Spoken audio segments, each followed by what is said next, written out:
자, 그러면 저희가 3대 지수, 지수별 흐름은 또 어떻게 흘러갔는지, 그리고 그에 따른 외신 소식들, 어떤 소식들이 있는지 함께 좀 알아보도록 하겠습니다. 시황센터로 넘어갑니다. 어이제 앵커 그리고 우성무 기자 두 분 전해주시죠. 네, 23일 글로벌 마감 시황 전해드리겠습니다. 나스닥 지수가 이날 신기록을 썼습니다. 무려 15년 말의 일인데요. 그 배경엔 기업 실적 호조가 있었고요. 이를 통해서 닷컴 버블 당시의 고점을 넘어서는 양상 나타났습니다. 다우지수와 S&P 500 지수도 소폭 오름 시세로 거래 마감지였습니다. 마감가 확인해 보시죠. 다우지수와 S&P 500 지수 0.1%, 0.2% 각각 강보합권에서 거래 마감지였습니다. 나스닥 지수가 0.41% 오르면서 새로운 고점 5,056포인트 선을 기록하면서 마감지였습니다. 다우지수부터 하나씩 살펴보겠습니다. 먼저 다우존스 지수의 하루 동안의 양상을 살펴보시면 하락 출발했지만 이내 상승 전환하면서 소폭 강보합권에서 거래를 마감짓는 모습입니다.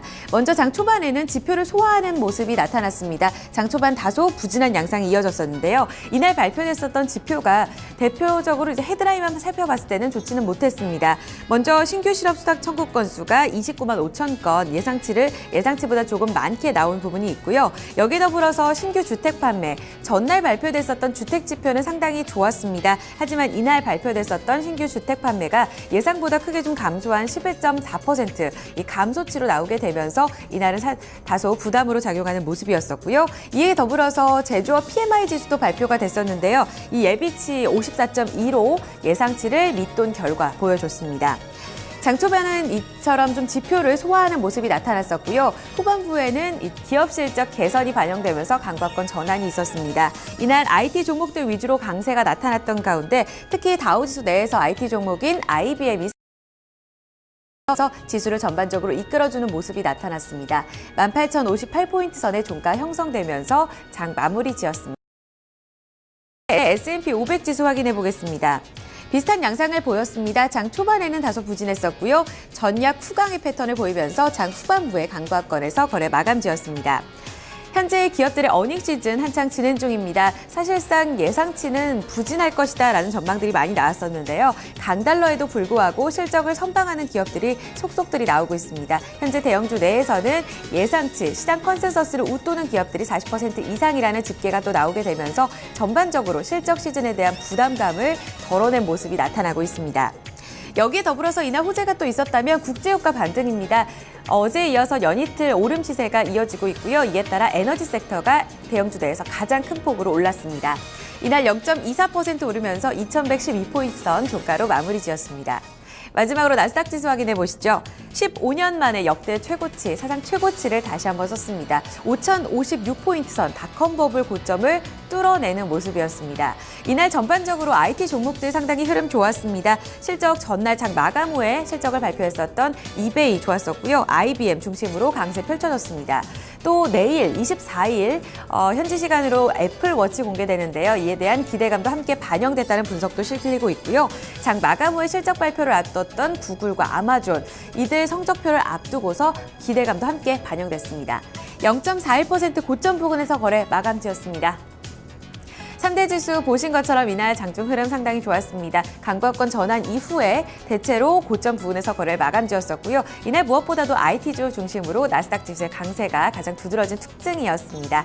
다시 한번 증시에 영향 미쳤던 이슈 확인해 보시죠. 우성문 기자. 네, 뉴욕 증시에 영향 미쳤던 소식들 외신 통해 함께 살펴보겠습니다. 간밤 국제유가가 올해 들어 최고치를 경신하면서 투자 심리를 개선시켰습니다. 이 중동 지역 불안과 미국의 원유 생산이 감소할 것이라는 소식 덕분이었는데요. 전문가들은 이와 같은 유가 반등이 이어질 것이라고 내다보고 있습니다. 마켓워치 통해 좀 더 자세히 살펴보시죠. Oil futures settle at their highest levels of the year. 현지 시간으로 어제 마켓워치에 따르면 이 6월 브렌트유는 2.12달러, 3.4% 오른 64.85달러의 거래가 마감됐습니다. 올해 들어 최고치를 경신한 것인데요. 이 브렌트유뿐 아니라 WTI 가격 역시 올해 들어 최고치를 경신했습니다. 이 WTI 가격은 1.58달러 오른 57.74달러를 기록하면서 지난 12월 이후 최고치를 기록하면서 거래를 마감했는데요.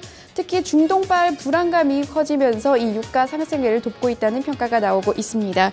실제로 이 사우디아라비아는 예멘 반군 후티에 대한 공습을 중단한다고 선언한 이후에도 전날에 이어 이날에도 공습을 지속했다는 보도가 나왔는데요.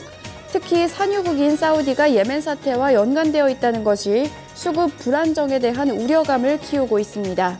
여기에 미국의 원유 생산량 역시 2주 연속 감소했다는 보도가 나왔는데요. 따라서 전문가들은 앞으로도 이와 같은 반등 추세가 이어질 것이라는 전망을 내놓고 있습니다. 콜린 CNG스킬 CMC 마켓 수석 전략가는 현재 지정학적 리스크가 당분간 이어질 것으로 보이며 향후 유가 상승도 이어질 것이라고 밝혔습니다. 하지만 이란의 핵 협상이 추가 변수로 남아있다는 평가인데요. 또한 이 전 세계적으로 공급이 여전히 높은 만큼 급격한 추가 상승을 기대하기는 어렵다는 지적입니다. 네, 다음 소식 이어서 살펴보겠습니다. 이날 발표됐던 경제 지표는 전반적으로 분위기가 좋지는 않았는데요. 미국의 신규 실업 시장 청구 건수도 지난주보다 더 늘어난 것으로 확인이 됐습니다. 하지만 뉴욕타임즈는 그럼에도 불구하고 미국의 고용시장은 여전히 견고하다는 제목의 기사를 보도했는데요. 좀 더 자세히 살펴보시죠. Jobless claims rise for third straight week, but labor market seems stronger. 현지 시간으로 어제 뉴욕타임즈에 따르면 이 4월 18일로 끝난 신규 실업시장 청구 건수는 전주보다 1,000건 늘어난 것으로 확인이 됐습니다. 전문가의 예상치 역시 8,000건 웃도는 숫자가 나왔는데요. 하지만 그럼에도 불구하고 전문가들은 이와 같은 수치가 나쁘지 않았다고 지적하고 있습니다. 이 신규 실업시장 청구 건수가 7주 연속 30만 건을 하회했기 때문인데요. 따라서 여전히 양호한 수치가 나왔다는 평가가 나오고 있습니다.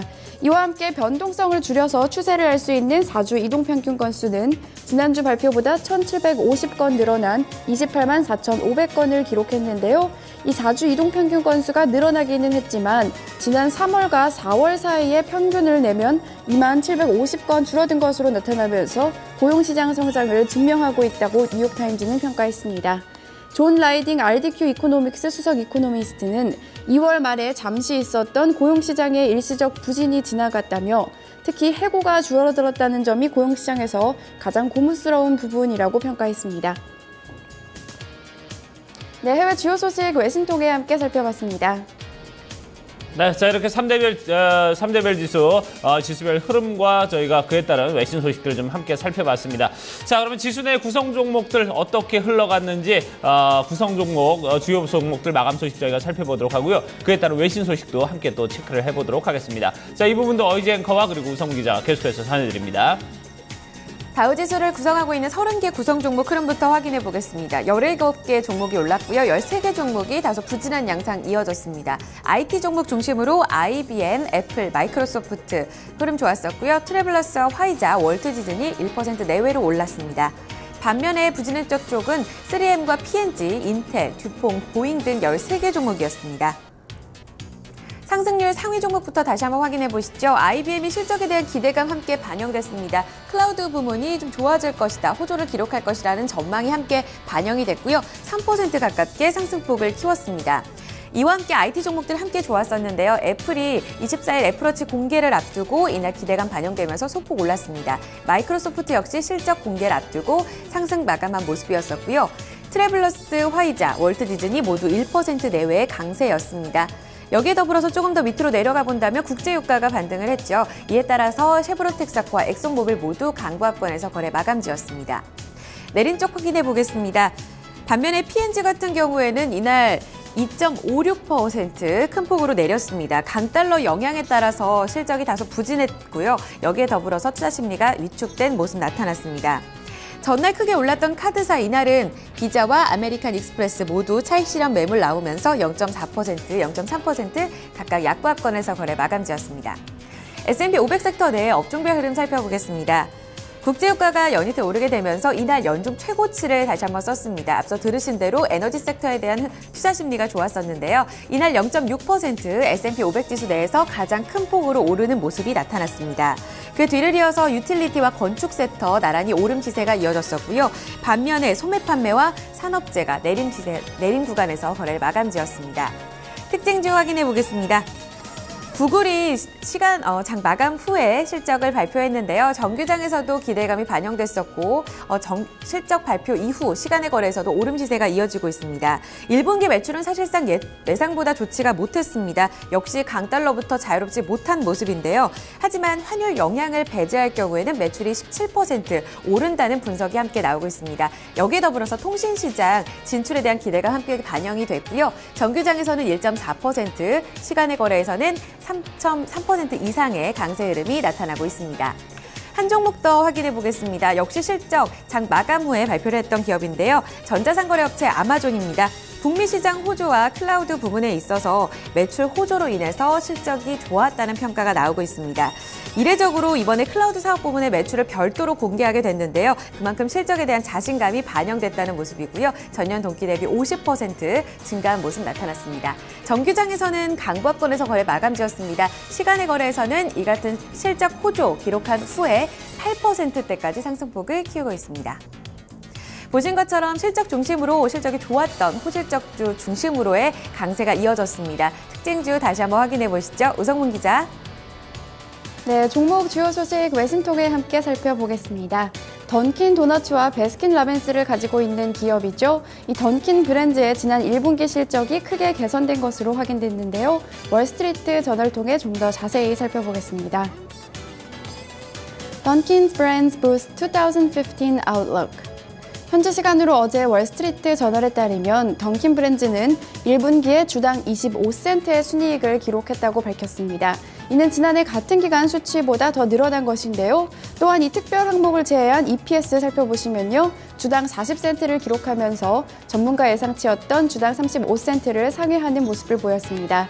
같은 기간 매출 역시 양호했습니다. 이 기간 매출을 살펴보시면 지난해 같은 기간보다 8.1% 급등하는 모습을 보였고요. 또한 전문가 예상치도 상회하는 모습을 보였습니다. 특히 이 베스킨라빈스의 미국 동일 점포 매출이 8% 올랐는데요. 이 던킨 도너츠의 글로벌 매출 역시 1.7% 올랐습니다. 던킨 도너츠는 이에 대해서 아이스 커피의 수요가 늘고 또 아침 메뉴의 매출도 늘어나면서 전반적인 실적이 개선됐다고 설명했는데요. 이와 함께 던킨 브랜드는 올해 매출 목표치를 기존에 제시했던 5%에서 7%에서 6%에서 8%로 상향 조정했습니다. 이 소식에 뉴욕 증시 나스닥 지수에서 던킨 브랜드의 주가는 8% 가까이 치솟았습니다. 종목 주요 소식 외신 통해 함께 살펴봤습니다. 네, 자 이렇게 구성 종목, 주요 종목들 마감 상황과 종목별 외신 소식 살펴봤습니다. 자, 그럼 유럽 증시는 또 어떻게 마감이 됐을까요? 그리고 유가가 상당히 좀 많이 올랐다고 하는데 유가와 그리고 그 밖에 상품 시장, 채권 시장 함께 좀 알아보도록 하겠습니다. 이 부분은 어이지 앵커가 전해드립니다. 앞서 마감한 유럽 증시는 혼조 양상을 보였습니다. 주요국 증시 먼저 확인해 보시면 런던 푸츠백 지수가 이날 0.4% 상승 흐름을 보였습니다. 독일 닥스 지수는 1% 넘게 밀렸고요. 프랑스 카크 지수는 0.6% 내림 구간에서 거래 마감지였습니다. 이어서 상품 시장입니다. 국제유가가 연중 최고치 다시 한번 기록했습니다. 지정학적 불안감 함께 반영됐고요. 배럴당 3% 가까이 오르면서 57달러 74센트 기록했습니다. 금값은 주요 지표가 좋지 못했던 가운데 달러와 약세 영향에 따라서 올랐고요. 1,194달러 선을 기록했습니다. 곡물 가격 대체로 내렸는데요. 부실당 0.7% 내리면서 옥수수 가격은 3달러 76센트 기록했습니다. 이어서 주요 지수입니다. 반도체 종목들, IT 종목들의 호조 속에서 반도체 종목은 상당히 좀 부진한 양상이 나타났습니다. 1.58% 내리면서 필라델피아 반도체 지수가 705포인트 선 기록했고요. BDI 발픽 운임 지수가 추가적으로 1포인트 내리면서 600포인트 선을 하회했습니다. 마지막으로 외환채권 시장입니다. 전날 서울 외환시장에서 원달러 환율은 2원 60전 오르면서 1,082원 20전 기록했고요. 마지막으로 뉴욕 채권시장에서 미국채 10년물 금리는 전거래일보다 0.03%포인트 내렸습니다. 지금까지 글로벌 마감 동향 전해드렸습니다. 네, 자 이렇게 글로벌 마감 동향까지 모두 다 살펴봤습니다. 자, 요즘 계속해서 아주 따뜻한 봄 날씨를 이어가고 있는데요. 오늘 오후도 서울 지방 같은 경우는 22도 그리고 대구는 25도까지 올라서 좀 다소 좀 더운 느낌의 그런 날씨를 기록할 것 같다고 합니다. 자, 주말까지 뭐 계속해서 이런 날씨는 이어질 것 같다고 하니까요. 여러분 오늘 기분 좋게 좀 주말을 기대를 하면서 하루를 시작하면 좋을 것 같습니다. 자, 토마토 잉쇼 1부 순서 여기서 마무리 짓도록 하고요. 저희 잠시 후에 2부에서 다시 뵙도록 하겠습니다.